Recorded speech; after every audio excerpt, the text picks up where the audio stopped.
Okay, so picture this. I'm in the shower. It's 2 p.m. on a Wednesday. I haven't eaten. I haven't slept. I'm crying, but like sexy crying, you know? And I whisper to myself, I think I just got emotionally hit by a bus driven by my own brain. Yeah, that's when I realized I was burnt the hell out. Mentally, emotionally, existentially. I wasn't tired. I was cosmically exhausted. So, naturally, I made a spreadsheet. Today, we're talking about the 7 habits that saved my crispy little brain from turning into emotional jerky. Because burnout isn't just being tired, it's your soul calling in sick with no intention of returning. Let's go. The breakdown, what happened? So here's what happened.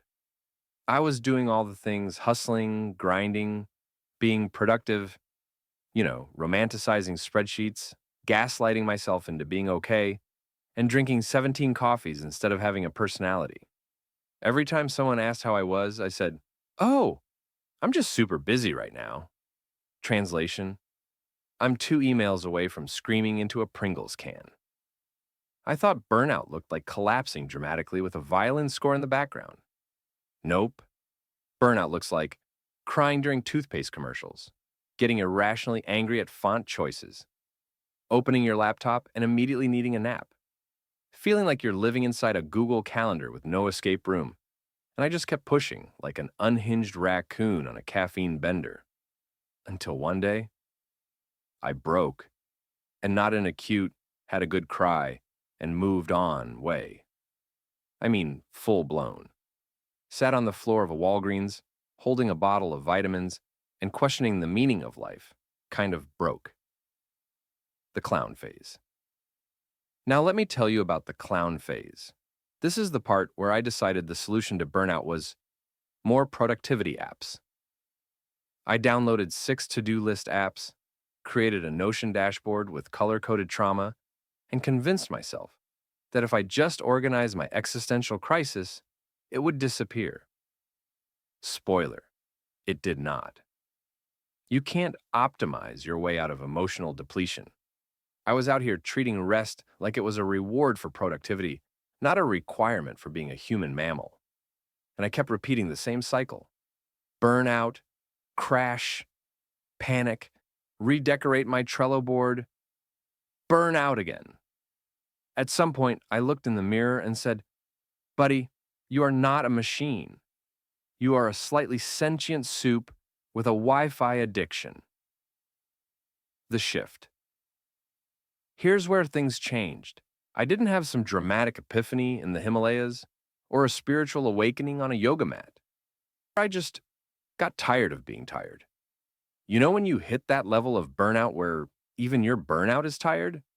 Like, your anxiety tries to show up and even it's like, "Girl, I'm clocking out."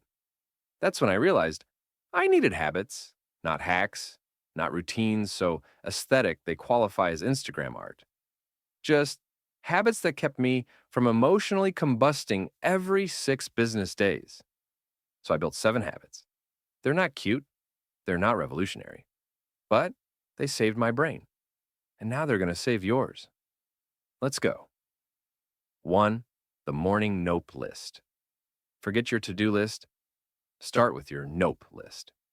This is a list of things I will not do today for the sake of my mental health. Examples include arguing with strangers on the internet, responding to emails, like I'm a human Slack notification, comparing my life to influencers who don't blink in their TikToks. It's a daily boundary. And guess what? Boundaries are spicy self-love. Viral. Quote number 1, sometimes protecting your peace looks like ghosting your own expectations. 2. The I am a potato hour. Every day I give myself one guilt-free hour to be a sentient potato. No productivity, no content, no pressure, just vibes. I can lay on the floor. I can stare at the ceiling. I can listen to sad girl music and pretend I'm in a movie montage. The goal? Let my brain exist without a purpose. Because rest isn't earned, it's required maintenance for the soul.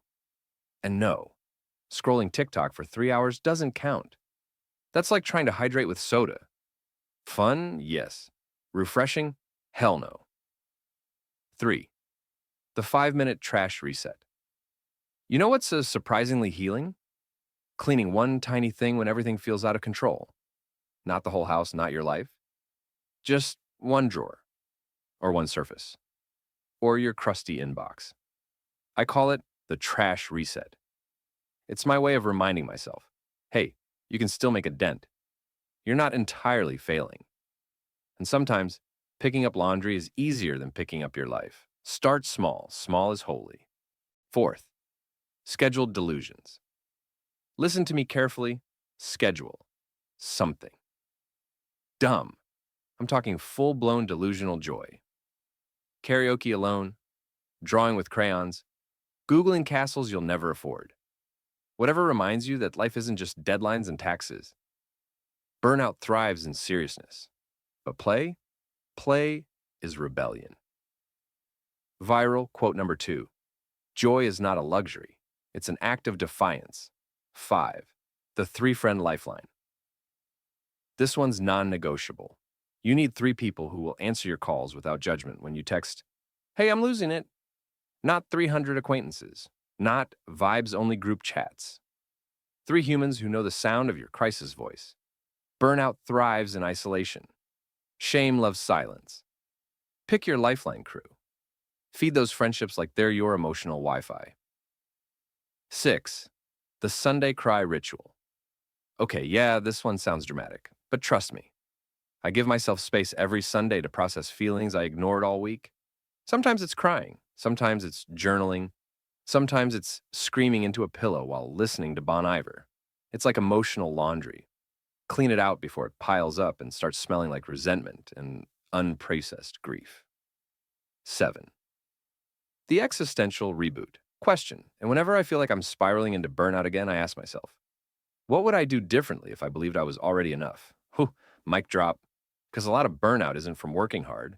It's from proving you're worthy over and over and over again. You don't need to earn rest or love or joy. You already deserve it. Tiny wisdoms. Here's what they don't tell you. You can love your work and still need rest. You can be grateful and still overwhelmed.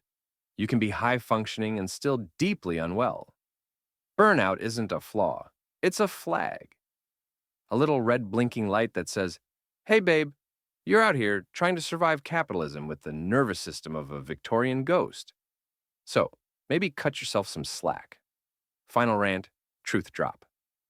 Look, if you've made it this far, congrats. Seriously, you're either A, burnout as hell and clutching onto this video like it's a spiritual life raft, actively avoiding 74 unread emails while pretending you're being intentional. C, both. Let's be real. Probably both. Probably wearing the same hoodie for 3 days straight and calling it your focus uniform. But let me leave you with this. Lean in, forehead to forehead, whispering soul to soul, like we're at the end of a party and everyone else already went home. You are not a machine. You're not a Google Doc with legs. You're not your LinkedIn bio. You're not some AI chatbot trying to be efficient and scalable while crying in the shower. You're not your output. Your worth is not defined by how many tasks you cross off before 10 a.m. You're not a productivity algorithm in a trench coat just trying to earn a sip of joy. Nope. You're a human. A gloriously messy, occasionally unhinged, deeply feeling creature made of snacks and stardust. You cry at random songs. You laugh too loud at dumb memes. You spiral at 2 a.m. and come back swinging at 2:07. And that's beautiful. Because guess what? You're allowed to rest. You're allowed to be nothing for a while. You're allowed to do the radical, rebellious, terrifying thing of not trying so hard all the damn time. You do not have to hit rock bottom to give yourself permission to slow down. You don't need to earn softness. You don't need to break to deserve healing. Burnout doesn't mean you're broken. It just means you've been carrying too much for too long, and somewhere along the way you forgot you were allowed to put it down. Let that sink in. You're not lazy. You're not dramatic. You're not falling behind. You are exhausted because you've been trying hard, quietly, desperately, invisibly. You've been surviving in a world that rewards overwork and shames rest like it's a crime. But babe, rest is sacred. Sleep is sacred. Laying on the floor while questioning reality to the sound of lo-fi beats? Sacred. So take the nap. Cancel the meeting. Lie on the carpet and let your cat judge you.